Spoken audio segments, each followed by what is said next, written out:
The number one Korean radio station in the Northwest, Radio Hanguk.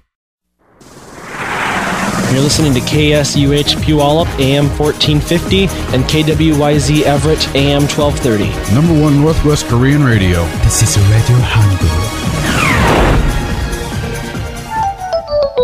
정다운 소리, 고향의 소리, AM 1450 라디오 한국. The first and only 24-hour Korean radio station in Washington, Radio Hanguk.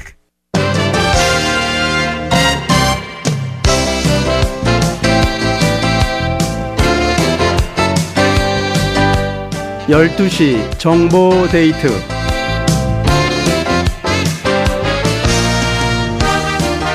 애청자 여러분 안녕하십니까? 12시 정보 데이트 박승원입니다. 정보 데이트는 여러분이 알고 싶으신 정보나 지역 사회 화제를 전해드리는 시간입니다. 오늘은 한방 정보를 전해드리는 시간으로 늘 푸른 한의원의 유성목 원장을 모셨습니다. 안녕하세요. 안녕하세요. 반갑습니다. 네, 반갑습니다. 자, 오늘 그 불임에 대한 얘기를 해주신다고 했는데 우선 불임의 의학적인 정의가 뭔지부터 좀 짚고 넘어가야 될 것 같은데요. 네. 아시다시피 불임이라는 것은 만 35세 이하의 건강한 부부가 피임을 하지 않고 정상적인 성생활을 했는데도 1년 이내에 임신이 되지 않는 경우를 말합니다. 여성의 나이를 기준으로 만 35세인 경우에는 6개월 내에 임신이 되지 않을 때 또 불임이라고도 하죠. 보통 건강한 남녀는 대부분 한 90% 선에서 1년 내에 임신을 하게 되는데 나머지 10% 정도의 남녀는 임신이 되지 않아서 불임증으로 진단을 받게 됩니다.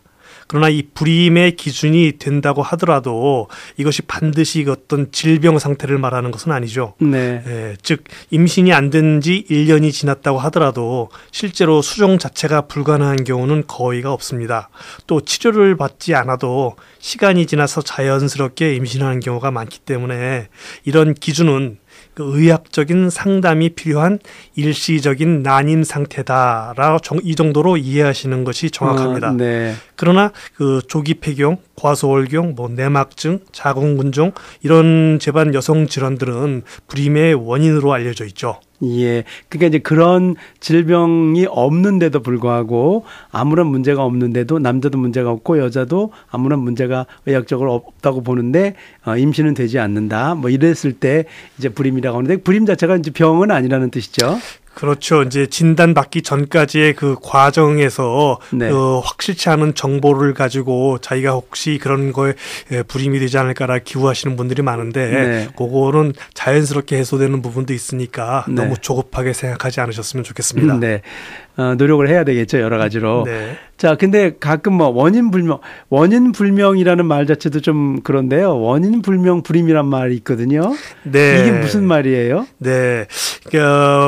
부부가 어떤 불임 검사를 하셨는데 결과가 정상적으로 나왔지만은 네. 그 1년 이상 임신이 안 됐을 경우에를 원인 불명 불임으로 정의를 하죠. 네. 이상이 없는데도 조만간 임신이 되겠지라고 생각하면서 무작정 기다리는 부부들이 계십니다. 네. 근데 이런 경우 임신 성공률은 한 3% 정도에 불과하다고 조사가 되고 있죠. 예. 양방소견과는 다르게 이런 한의학적 관점에서는 이런 이상이 발견되고 원인을 찾아서 치료를 통해 임신되는 경우도 많습니다. 네. 산부인과 검사상에 이상이 없으나 그 한의학적으로 자궁이 너무 찬 경우, 네. 자궁이 습담인 경우, 그다음에 기혈이 부족한 경우, 그다음에 자궁맥이 너무 약해서 난소의 기능이 떨어지는 경우, 선천적으로 자궁이 약한 경우, 또 간화가 우라돼서 임신이 안 되는 경우, 즉 스트레스로 임신이 안 되는 경우 네. 이런 경우에 해당된다고 볼 수가 있죠. 네, 말 그대로 원인을 알 수 없는 불임이다 이런 뜻인데 네. 상당히 어려운 그 판단일 것 같아요. 네. 아까 그 자궁이 차갑다. 그래서 옛날에 그 어르신들 보면 특히 우리 여동생들 보고 여자는 배가 좀 따뜻해야 된다 그랬고 항상 이렇게 그렇죠. 배를 이렇게 내놓지 않고 자고 그렇게 하라고 그랬는데 사실 여기 미국에 와서 보면 그 젊은 여성들이 그냥 거의 배꼽까지 다 내놓고 다니는데 저는 그렇죠. 배가 아프지 않을까 이런 생각하는데 예. 괜찮을지 모르겠어요. 예, 젊었을 때는 그 젊은 그 체력으로서 그러한 약간의 에너지 밸런스가 깨지는 거를 커버해 줄 수 있지만 그런 것들이 계속되면서 이제 결혼을 하고 출산을 하고 육아를 하고 이제 갱년기 이런 나이가 점점 먹어갈수록 그렇게 젊었을 때 몸을 혹사했던 결과가 그래요? 하나 둘씩 나타나죠. 예, 네. 그걸 미리 예방하는 게 그게 현명한 행동이라고 볼 수 있습니다. 근데 어쨌든 젊은 이제 아가씨들이라고 해야 되나요? 젊은 여성들은 그냥 미용적으로 이쁘게 보이려고 그냥 거의 배꼽 다 내놓고 여름에는 다니는데 난 굉장히 몸이 차가울 것 같다는 그런 네. 생각을 좀 해요. 예, 결론은 건강에 도움이 되지 않습니다. 그럴 것 같아요. 네. 자, 그러면 이제 우리가 임신에 대한 불임에 대한 얘기를 하고 있는데 보통 이제 임신을 하기 위해서는 왜 그 배란일 여성의 네, 그렇죠. 배란일을 맞추면은 뭐 거의 임신이 된다 뭐 이런 얘기를 하고 또 피임을 가르쳐 주는 그 병원에서는 또 배란일을 피하면 된다 뭐 이런 얘기를 많이 하는데 그 배란일과 이제 임신에 그런 차이 그 어떤 관계가 있는지 네. 설명 좀 해주세요. 그렇죠. 우리가 이제 흔히 어떤 이제 다른 건강에 이상이 없을 때 배란일을 맞추면은 임신이 된다고 네. 단순하게 생각할 수 있지만은 그렇죠. 예. 현실은 조금 다릅니다. 아, 그래요? 예, 예. 배란을 확인하고 관계를 가져도 네. 임상의 통계치는 그 임실 확률이 한 25% 선밖에 되지 않습니다. 아, 예. 네, 그래요. 이유는 좀 몇 가지가 있는데요. 네. 그중 이제 대표적인 게 정자와 난자의 질이 떨어지면은 둘이 만나더라도 수정이 잘 안 되고 또 수정이 돼도 착상에 실패하는 경우가 많습니다. 네. 그리고 또 두 번째는 배란이 이제 불규칙할 경우가 많아서 어떤 정확한 배란일을 찾는 게 그게 결코 쉽지는 않습니다. 아, 그래요. 예, 이럴 경우 이제 정자와 난자의 질을 높이는 치료를 하게 되고 그러면 이제 임신의 확률이 높아지게 됩니다. 네. 예, 또 이제 이런 것들의 한방 치료로 보면은 이런 난자의 질을 높이면서 자궁을 튼튼하게 해줌으로써 어떤 유산의 가능성도 줄일 뿐더러 어떤 태중의 독기를 다스려줘서 출산 후 아기의 잔병 치레나 그 요새 흔히 걸리는 아토피 같은 피부 질환도 예방할 수 있죠. 그리고 또 이제 이런 배란이 불규칙할 경우에는 몸 스스로의 호르몬 균형을 정상적으로 맞출 수 있도록 보호하는 그런 치료를 한 후에 정상적인 배란을 확인하고 매월 배란일을 잡아서 임신 시도를 해야 됩니다. 네. 그 배란일을 딱 맞추어서 임신을 시도하기보다는 예상 배란일 전후에 한 5일 정도를 잡아서 네. 그 전에는 이제 금욕 기간을 가진 후에 네. 그 배란 기간에 주로 이제 부부 관계를 갖는 것이 그 가능성을 높일 수가 있죠. 네네. 네. 그 불임하니까 생각이 났는데요. 저희 친구 중에 하나가 한 결혼 10년까지 아기가 없어서 거의 포기를 하고 있었는데 그래서 어떤 뭐라 그러죠? 이게 입양을 시켰어요. 한 10몇 년 후에. 그리고 1년쯤 있는데 임신이 딱 된 거예요. 진짜로. 네. 그래서 이제 어르신 말씀이 이제 그 아이가 복을 갖고 왔다 뭐 이런. 네.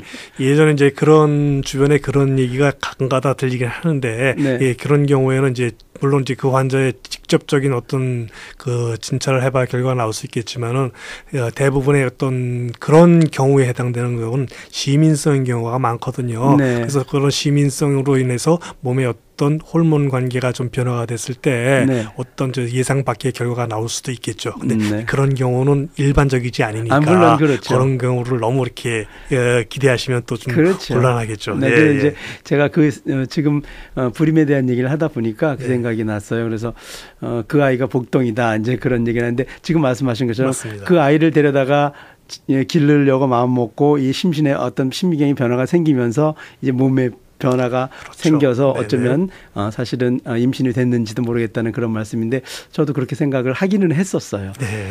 자, 그러면 이제 가끔 보면 우리가 뭐 드라마에서 나오고 뭐 이렇게 보면 뭐 습관성 유산입니다. 뭐 이런 얘기를 많이 해요. 네. 유산이면 유산이지 습관성 유산이란 말은 어떤 걸까요? 네, 이제 유산은 결국 이제 아이를 잃어버리는 네. 건데 이런 습관성 유산은 일반적으로 이제 연속적으로 발생하는 3회 이상의 유산을 말합니다. 아, 네. 반복적 유산, 예. 즉 반복 자연 유산 등 다양한 용어로도 불리고 있는데 네. 임신한 여성들 중 약 1% 정도에서 발생을 합니다. 네. 그런데 꼭 3번을 채우지 않아도 2번의 연속적인 유산을 겪은 경우에도 그 습관성 유산에 대한 검사와 치료가 필요합니다. 네. 특히 2번 중 1번이라도 태아의 심박동을 확인했거나 여성의 나이가 많은 경우 또는 이제 요새 자주 하는 인공수정 등으로 임신 과정이 어려웠던 경우 등은 이런 3번째 유산을 기다릴 것이 아니라 적극적으로 이런 양방이든 한방이든 치료에 네. 도움을 받는 것이 중요합니다. 네. 네. 그래서 이제 습관성 유산이라고 하는 것은 이제 자꾸 임신은 되는데 어쨌든 2번이든 네. 3번이든 이제 유산이 된다는 뜻인데 여기에도 특별한 뭐 이유가 있을까요? 이런 것의 그 원인은 네. 그 한의학적으로 네.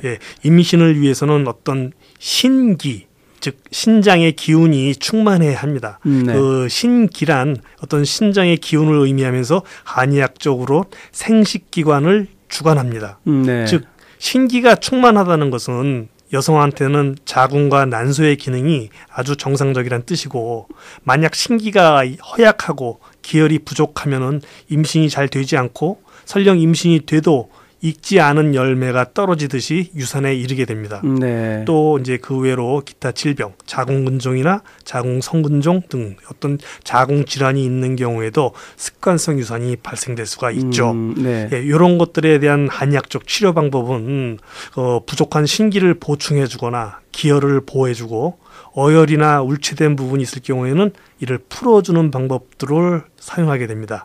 이를 통해서 이제 몸에 흐트러진 호르몬 체계를 바로잡고 자궁 내부의 상태를 안정시켜가지고 착상 후 그 임신 유지가 안정적이 되도록 도와주죠. 네. 그러면 이런 분들은 한방에서는 어떤 치료? 그러니까 약을 먹어야 되나요? 침을 맞아야 되나요? 먼저 예방을 하는 게 중요하죠. 그렇겠죠. 이런 것을 예. 예방을 하는 게 중요한데 예방을 하기 위해서는 이런 것들이 좀 있죠. 유산이 좀 비교적 흔한 질환으로서 생각하지만은 네. 실제적으로 많은 경우에 어떤 모체에 엄마의 몸에 자궁에 이상이 있거나 네. 정자나 난자의 질에 퀄리티를 말하죠. 네. 문제가 있는 경우가 좀 많습니다. 네. 따라서 부부가 함께 예방에 힘써야 되고 유산이 2회 이상 반복될 경우에는 부부가 함께 이런 방문해서 함께 진단하고 상담을 받으시는 것이 좋습니다. 또 이건 부부가 다 동시에 술과 담배 이거는 네. 사실 이게 불임뿐만이 아니라 유산뿐만이 아니라 어떤 현대인들의 모든 공공의 적이죠. 그래요? 이런 술과 담배는 정자와 난자 모두에게 해롭기 때문에 끊거나 줄이는 것이 좋습니다. 네. 그리고 또한 이것도 중요한 포인트인데요. 네. 스트레스와 과로를 피하고 몸 상태가 건강하지 못하면은 치료를 바로 시작하는 것이 좋습니다. 그래서 규칙적인 수면과 식사, 이런 운동 이런 것들은 두말할 필요 없이 네. 꼭 필요한 부분이라고 볼 수 있죠. 그래서 치료는 네. 주로 치료는 어떤 식으로 하냐면은 이제 예전 고소에 저희 의학 입문이라는 책이 있는데 이런 자궁이 약한데 우연히 임신이 되면 바로 반산이 된다. 즉 반산이라는 거는 유산을 뜻하는 거거든요. 네. 예, 그래서 자궁이 약하면 정도에 따라 임신이 되더라도 금방 유산이 되거나 아예 임신이 되지 않는다고 네. 보고 있거든요. 그래서 유산 경험이 있거나 한의학적으로 유산 가능성이 높은 분들 그리고 양의학적으로 유산이 되기 쉬운 상태인 분들은 일정 기간 유산 방지 치료가 필요한데요. 네. 예, 이런 한의학적 치료에서는 적어도 이제 자궁의 기혈을 보호해주고 네. 태아를 유지할 수 있는 힘을 길러주고 또 과거 있던 유산의 경험으로 인해서 자궁의 상처를 다스려서 착상이 잘 되게 하는 그런 치료를 받는 것이 유효하죠. 그래서 출산이나 유산 후 일주일 이내에 네. 어떤 유산 조리약을 드시는 것이 가장 이상적이면서 늦어도 석 달 안에는 드셔야지 어떤 후유증이 남지 않습니다. 한약 복용과 더불어 유산 후에는 최소 일주일과 어떤 충분한 휴식이 적대적으로 필요하고요. 네. 어떤 한약을 복용하신다 하더라도 몸이 쉬지를 못하면 회복은 그만큼 더뎌질 수밖에 없습니다. 네. 근데 이제 간혹 시중에서 이제 한약 대신에 이제 흑염소, 뭐 호박, 네, 뭐 이런 많이 것들로 먹죠. 예, 유산을 조리하겠다는 분이 계십니다. 그래요? 건강식품으로서는 뭐 크게 문제 없지만은 네. 유산은 사실 그 어떤 유산이 정상적인 출산보다 더 많은 어떤 체력 손실을 가져오거든요. 그래요. 네. 그렇기 때문에 이러한 민간요법들로 가지고는 어떤 자신의 몸과 맞지 않는 성분들이 들어갈 수 있을 수 있어요. 그래서 개인적으로 이제 권해드리고 싶지는 않고요. 네. 단 한 번의 유산 경험이라 하더라도 어떤 조리를 소홀히 하면은 어떤 생리량이 줄거나 주기가 불규칙해져서 후유증이 올 수 있으니까 이런 것들로 인해서 불임으로 발전된 가능성이 높습니다. 그래서 이런 것들을 충분히 예방을 하시고 네. 실제로 유산이 되셨을 경우에는 그 몸을 보호하는 치료가 꼭 필요하죠. 제가 들은 얘기인데 유산을 한 분들이 뭐 그냥 유산하고 그냥 뭐 이게 평상시처럼 다니는데 그때 어른들이 이렇게 말씀하셨어요. 유산이 아기 낳는 것보다 정말 더 힘들다. 그리고 아기 낳는 거하고 똑같은 체력 소모가 있었기 때문에 아기 나서 왜 몸조리 한다고 그러잖아요. 그렇죠. 몸조리 하는 네. 것처럼 유산이 됐어도 꼭 그 산후 몸조리를 똑같이 해야 된다 이런 말씀을 하는 걸 들었어요. 네, 맞습니다. 지금 우리 유 원장님 말씀을 들어보니까 그게 다 옛날 분들 말씀이 다 맞아떨어지네요. 그렇죠. 예, 우리 선조들은 참 그 삶의 지혜가 굉장히 그 많으셨던 분들이라 가지고 이러한 것들을 이제 양의학적 접근, 굳이 양의학적 접근 방법이 아니더라도 네네. 우리의 선조들의 삶과 생활 자체에서 우리가 이런 우리 건강을 챙길 수 있는 그런 지혜들을 많이 엿볼 수 있죠. 네. 네, 혹시 이 방송을 들으시는 애청자분들께서 뭐 그러신 분은 없겠지만 혹 불임 때문에 이제 약간의 고민이 있으시거나 또 관심이 많으신 분들은 늘 푸른 한의원에 유성목 원장 찾으시면 아마 자세한 도움을 드릴 것 같은데 제가 가지고 있는 전화번호는 425-502-7499 맞습니까? 네, 맞습니다. 425-502-7499 이쪽으로 연락을 주시면 특히 이제 불임에 관심이 있으시거나 또 이것을 좀 고치고자 하고 싶으신 분들, 임신을 원하시는 분들 전화 주시면 도움 말씀을 받으실 수 있을 것 같습니다. 자, 끝으로 우리가 말하는 산후풍이라는 거 있잖아요. 네. 그게 뭔지 좀 설명 좀 해주세요. 네, 출산이나 어떤 조금 전에 말씀하셨던 그 유산을 경험을 하시더라도 출산에 준하는 오히려 그 이상으로 어떤 몸에 그 손상을 가져오는 그런 행위이기 때문에 출산 후 관절염처럼 어떤 팔다리가 쑤시고 좀 시큰거려서 불편했던 기억들은 한 번씩들은 다 가지고 계실 겁니다. 네. 바람을 쐬면은 증상이 심해져서 손마디가 쑤시거나 허리와 무릎이 시큰거리고 심하면은 한여름에도 통증을 호소하기도 하죠. 네. 이런 것들이 이제 산후풍이라고 말하는데 이처럼 산후풍은 출산 후 어떤 특별한 이유 없이 온몸이 아픈 증상을 말하면서 이런 걸 다른 말로 산후 신통이라고도 합니다. 네. 네, 이런 한의학적에서는 이런 산후풍이 출산 후 찬바람을 쐬었을 때 어떤 찬 기운이 몸 안으로 침투해서 약해진 산모의 기혈의 흐름을 방해하고 그러기 때문에 생긴다고 보고 있어요. 따라서 산후조리할 때는 몸을 따뜻하게 해서 체온 유지에 힘써야 되면서 네. 어떤 찬바람을 쐬거나 찬물을 만지지 않는 것이 좋습니다. 이 부분은 우리의 할머님, 네. 선조들께서 누누이 강조했던 부분이죠. 네, 맞아요. 예, 특히 임신 전부터 신경이 예민한 편이거나 어떤 소변장애나 몸이 잘 붓고 어떤 냉증이 있었다면 더더욱 조심을 하셔야 됩니다. 네. 이런 산후풍은 예방이 무엇보다 중요하죠. 네. 그리고 또 초기에 치료하지 않으면 나이가 들어감에 따라서 증상이 악화되기 일쑤입니다. 네. 네, 이런 일련의 불편한 증상들이 어떤 만성으로 이어지면은 쉽지 않으니까 네. 어떤 산후풍 같은 경우에는 증상 초기에 어떤 치료를 받는 게 건강을 위해서 가장 바람직합니다. 근데 어떤 치료를 받게 되나요? 한의에서는? 이제 치료 방법은 여러 가지가 있는데 네. 개개인의 그 상태에 따라서 이제 한약을 복용하시는 경우도 있고 또는 침과 뜸으로써 어떤 기혈의 그 순환을 도우면서 네. 이런 어혈을 몸 밖으로 배출시켜주는 네. 그러한 치료법을 합니다. 네. 그런데 이건 좀 다른 얘기긴 하지만 전 들은 얘기인데 미국 병원에서는 아기 낳고 나면 미국 사람들은 샤워하라고 그러고 막 그런데요. 그리고 아이스크림도 주고 그런다는데. 네. 체질이 달라서 그런가요? 아니죠. 그 사람들도 같은 그런 그 사람들의 그런 인체의 구조를 갖고 있는데 네. 그건 이제 생활 습관상 그 계속해서 이러한 그러한 행동을 취했기 때문에 자연스럽게 그걸 인식을 하게 됐는데 요새는 한인들이나 동양인들이 많이 사는 그런 미국의 지역 같은 경우 특히 LA나 네. 이런 저 뉴욕 같은 경우에는 미국 여성분들도 출산을 하고 네. 한방조리원에서 그래요? 조리하시는 분이 굉장히 많이 있습니다. 그 실제적으로 이렇게 해보니까 자기가 출산을 하고 몸조리를 하고 나니까 좋죠. 둘째, 셋째 너무너무 효과가 좋고 몸이 또 훨씬 좋아져서 나오는 결과를 보고선 이제 요새 서서히 이런 한방 치료라든지 어떤 동양의 어떤 산후 조리라는 그런 개념을 받아들이고 있는 그러한 현상이군요. 시간입니다. 그거 참 좋은 우리의 일종의 문화, 뭐 출산 문화라고 해야 되나요? 산후조리 그런 문화를 미국 사람들 네. 배워가지고 그렇게 하는 거 뭐 나쁘진 않을 것 같습니다. 네.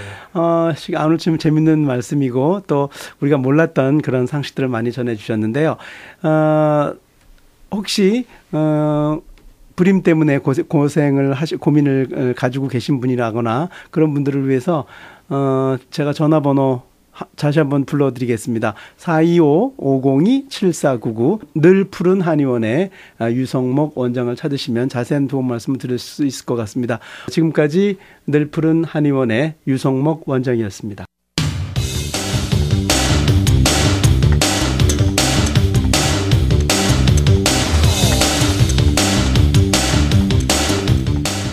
(12시) 정보 데이트를 마치겠습니다. 진행의 박승원이었습니다. 오늘 방송은 facebook.com에서 한글로 라디오 한국을 치시거나 라디오 한국 홈페이지 radiohangook.com으로 들어가시면 다시 들으실 수 있습니다. 잠시 후에는 바른말 고운말에 이어서 1시부터 재경이의 싱싱 라디오가 방송됩니다. 활기찬 오후 시간 맞으시기 바랍니다. 애청해 주신 여러분 고맙습니다.